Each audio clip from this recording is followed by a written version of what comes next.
Bienvenue à tous.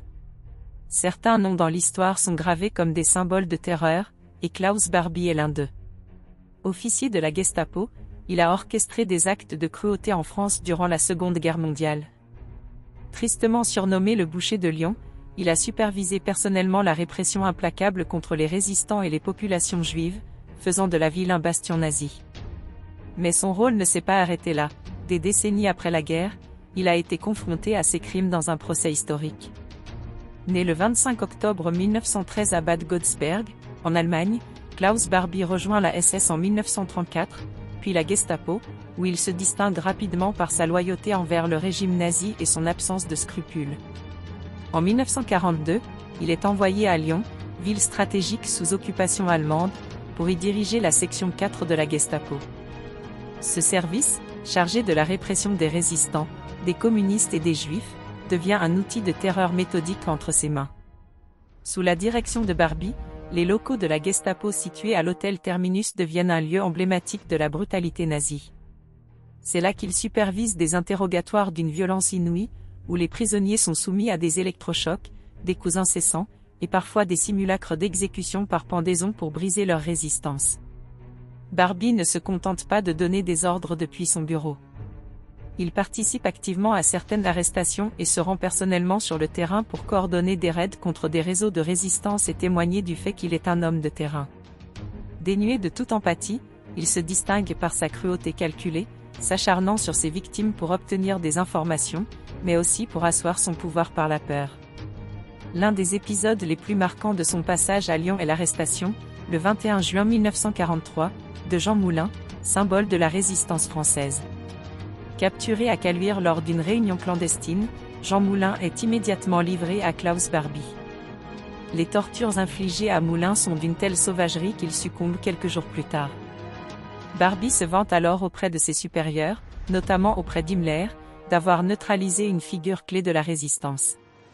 Cet épisode devient emblématique de la répression brutale exercée par la Gestapo sous son commandement. Barbie joue également un rôle central dans la déportation des populations juives de la région lyonnaise.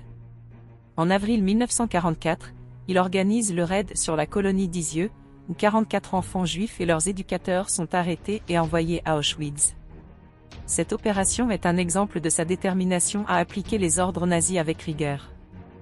Klaus Barbie, en tant qu'officier SS et membre actif de la Gestapo, était directement sous la juridiction de Himmler, chef suprême de la SS et de la police allemande.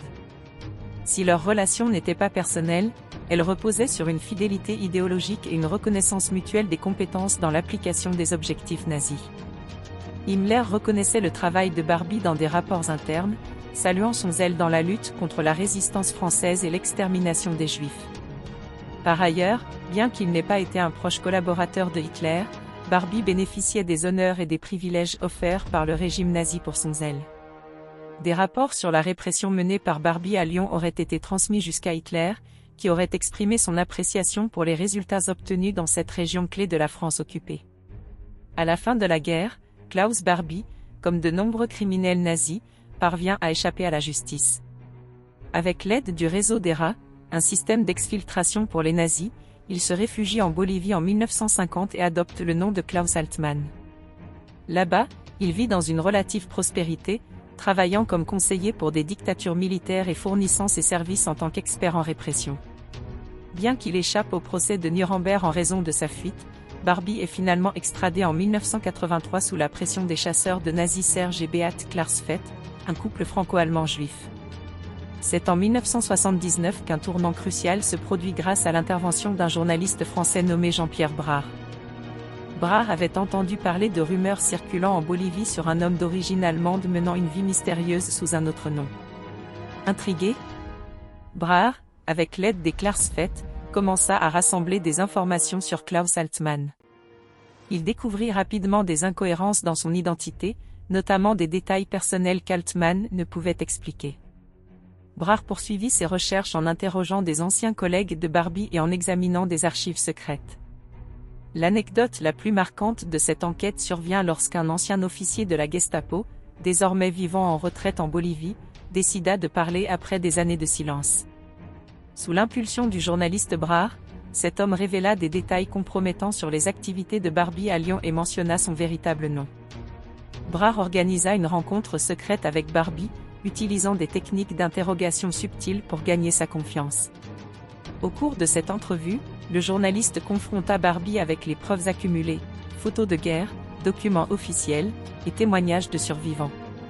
Sous la pression, et réalisant qu'il ne pouvait plus échapper à son passé, Barbie finit par avouer qu'il s'appelait réellement Barbie et non Altman. Cette confession fut le point de départ de sa capture. Les autorités boliviennes, sous pression internationale et face à la preuve irréfutable, acceptèrent l'extradition vers la France. En mai 1987, débute à Lyon un procès historique, où Barbie est accusé de crimes contre l'humanité, notamment pour les actes de torture, les déportations, et les massacres qu'il a orchestrés. Le procès devient un moment clé pour la mémoire nationale française, mettant en lumière les atrocités commises sous l'occupation, mais aussi les complicités locales. Barbie, impassible, nie les faits ou cherche à les minimiser, mais les témoignages des survivants et les preuves accablantes scellent son sort. Il est défendu par Vergès, qui transforme, comme à l'habitude, le procès d'un accusé en une condamnation de la colonisation. Le 11 juillet 1987, Klaus Barbie est condamné à la réclusion criminelle à perpétuité pour crimes contre l'humanité. Il meurt en prison en 1991, emportant avec lui l'image d'un homme dénué de remords, dont les crimes restent gravés dans la mémoire collective. Un héritage sombre, une leçon nécessaire. Klaus Barbie incarne l'inhumanité et la violence bureaucratique du régime nazi. Son rôle dans la Gestapo à Lyon illustre à quel point des individus pouvaient s'abandonner à la barbarie au nom d'une idéologie. Mais son procès rappelle également que, même après des décennies, la justice peut triompher. Pour continuer à explorer ces moments essentiels de l'histoire, pensez à liker cette vidéo et à vous abonner. Ensemble, éclairons les zones d'ombre du passé pour mieux comprendre notre présent. À bientôt.